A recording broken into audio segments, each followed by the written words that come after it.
All right, this goes for the entirety of the video. Jack, do I have permission to touch you? Yeah, you do. Jane, do I have permission to touch you? You do. And we will start now by doing the ASIS. And I will find that by going right about here. You'll feel it. It's hard to see the shorts, but it sticks out. You'll feel a big old punch. So now we'll do the PSIS.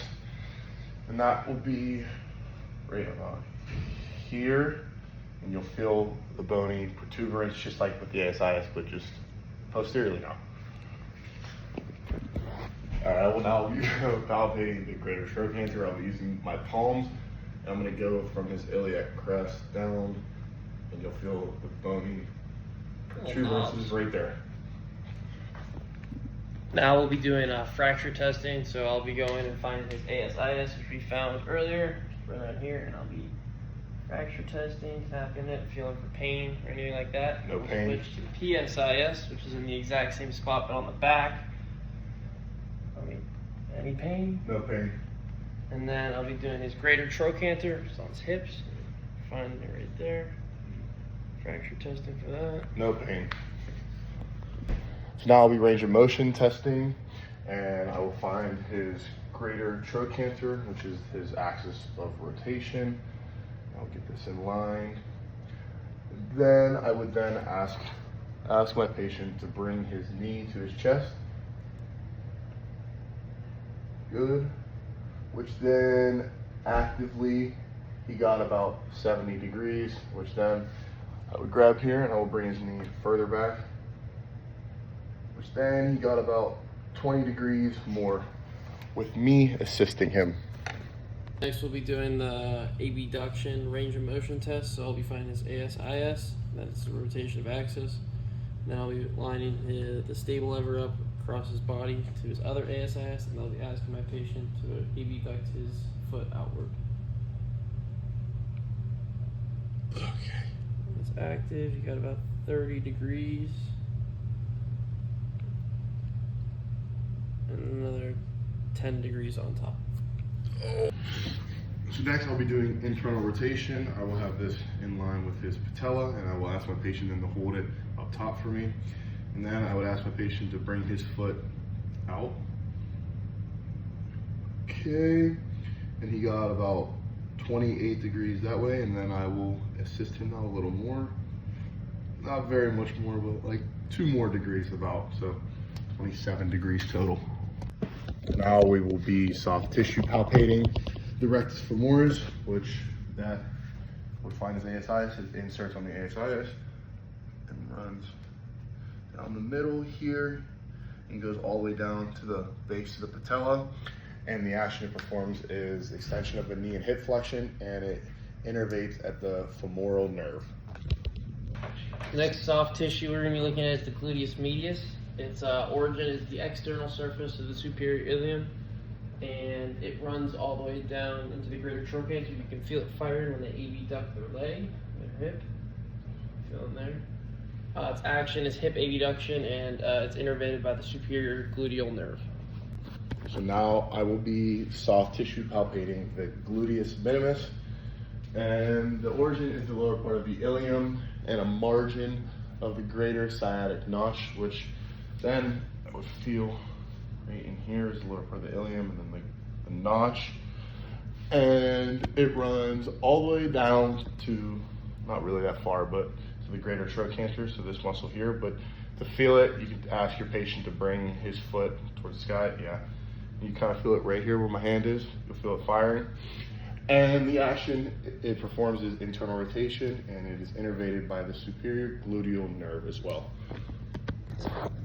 The next muscle we'll be looking at is the hamstrings. There's 2 different muscles, the semitendinosus and the semimembranosus. The origin of both of them is the ischial tuberosity, which is up in here. And the semitendinosus runs on top, and it runs down into the proximal medial tibial shaft, which runs down medial side of the leg, down to the side of the knee. Semimembranosus is underneath, it's deep, it runs down to the medial condyle on the posterior side. About the same, they about right on top of each other. The action of both of them is flexion of the knee and hip extension, and they're both innervated by the tibial nerve L5, S1, and S2. So now I will be palpating the biceps femoris, which the long head inserts the ischial tuberosity, and it runs. Ooh, get a better. Oh no, get a better view. And it runs down here and it inserts on the lateral or the fibular head, specifically the lateral tibial condyle, runs down to here. And the short head, it originates on the linea aspera and lateral supracondylar ridge of the femur, and then that also inserts at the fibular head, specifically at the lateral tibial condyle. And the action this muscle performs is flexion of the knee, lateral rotation of the tibia, and extension of the hip, which is only the long head. And the long head innervates the tibial nerve L5, S1, S2, and the short head innervates the common perennial nerve L5, S1, S2. So next we'll be finding our patient's sciatic nerve. To do this, you find the greater trochanter, which is on their hip. It's pretty easy to find. And their ischial tuberosity.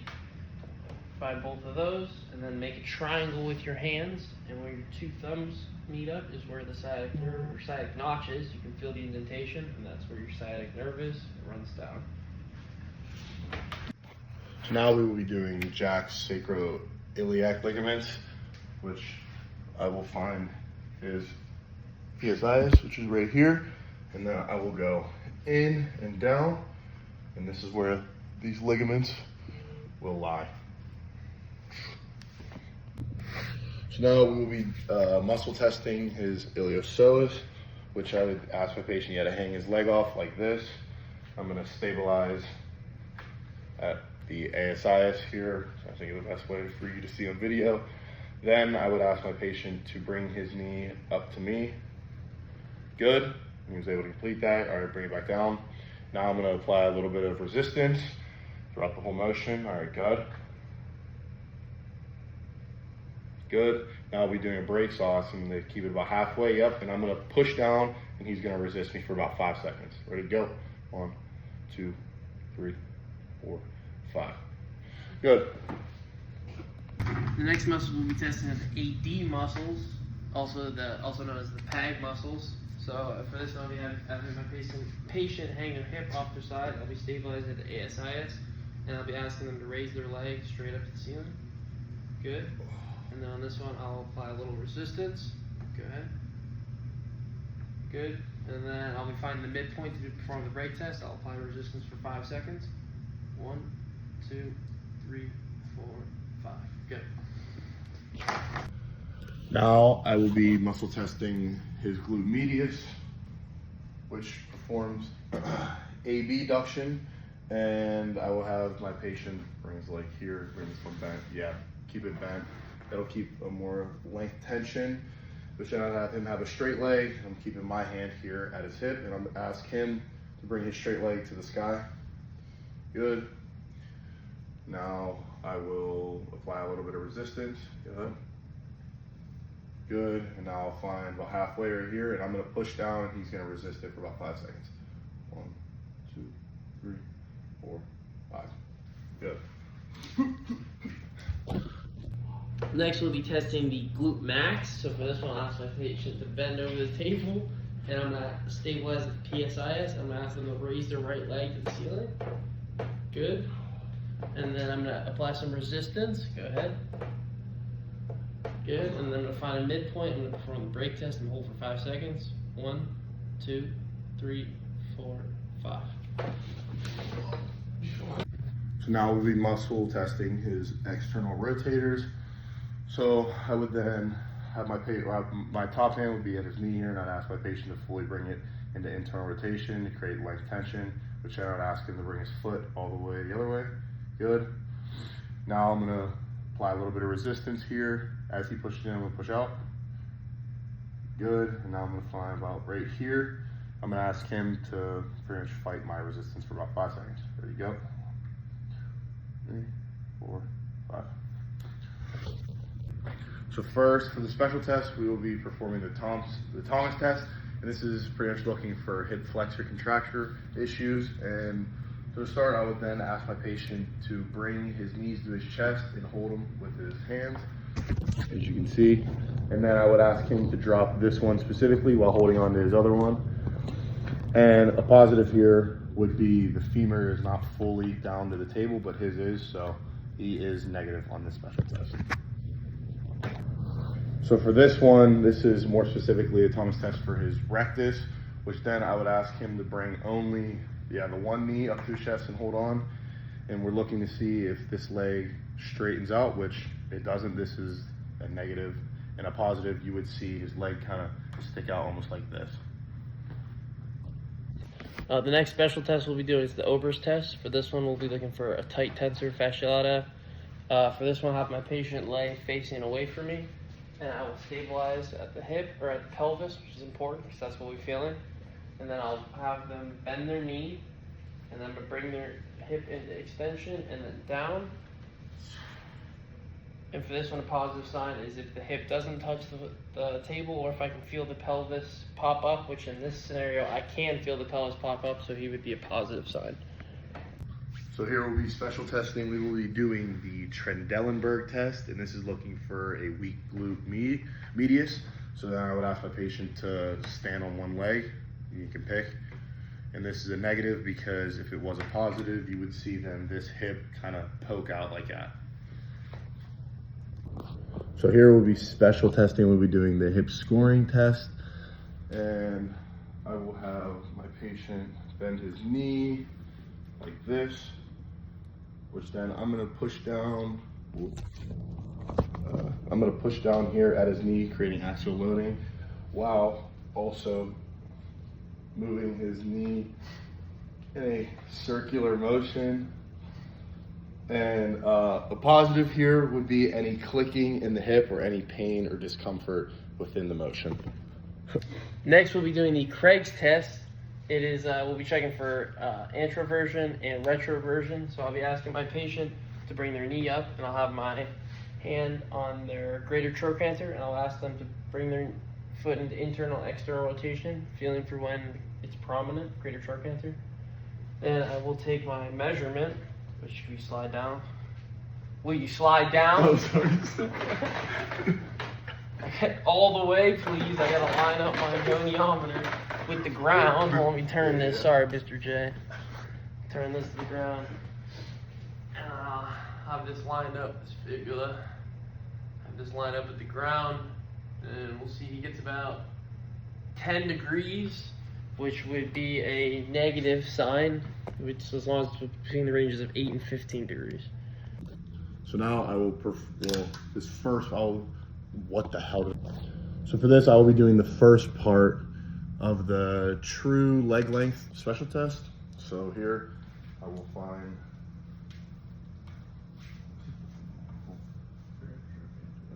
I'll find the top of his greater trochanter, which seems to be about right here. And that's gonna be where this starts. And then I will go all the way down to right here, the lateral aspect of his femoral condyle,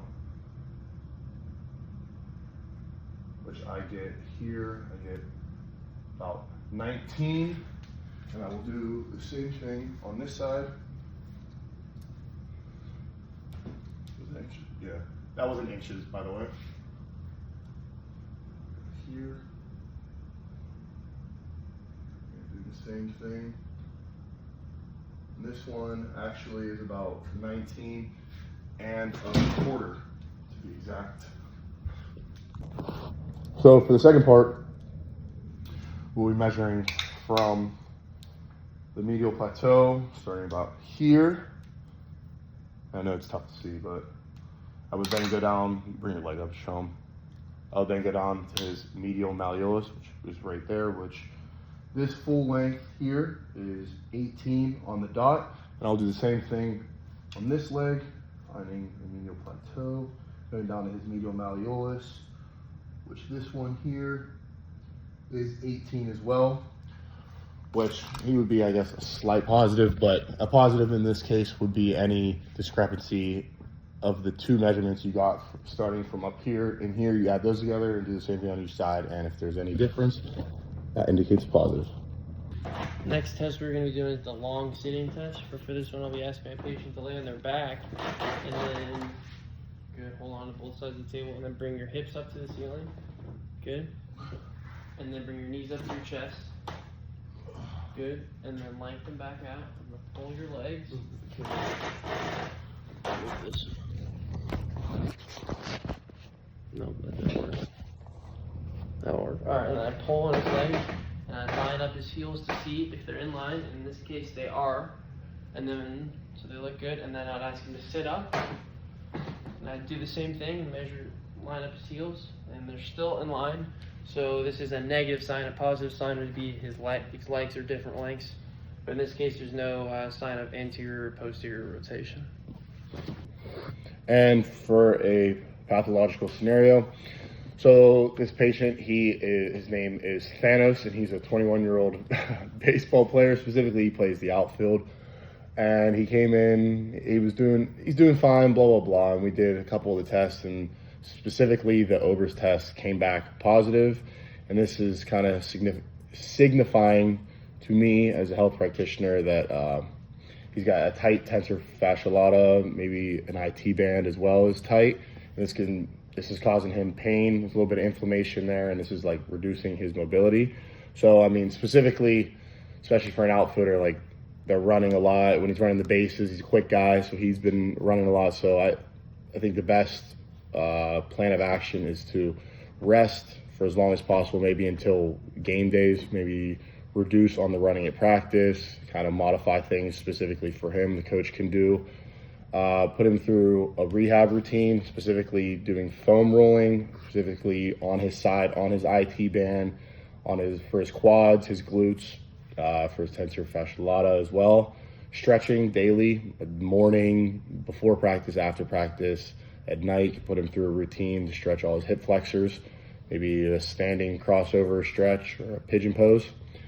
Also making sure that he's still keeping his strength too, so not overloading, but doing a little bit of strength training as well to keep his flexors flexing. Not too much PT, I wouldn't say, because he's in season, so it's a bit tough to stay on PT and to keep an athlete on PT while he's doing games. But yeah, I mean, that's pretty much it. That, and for recovery, I would have before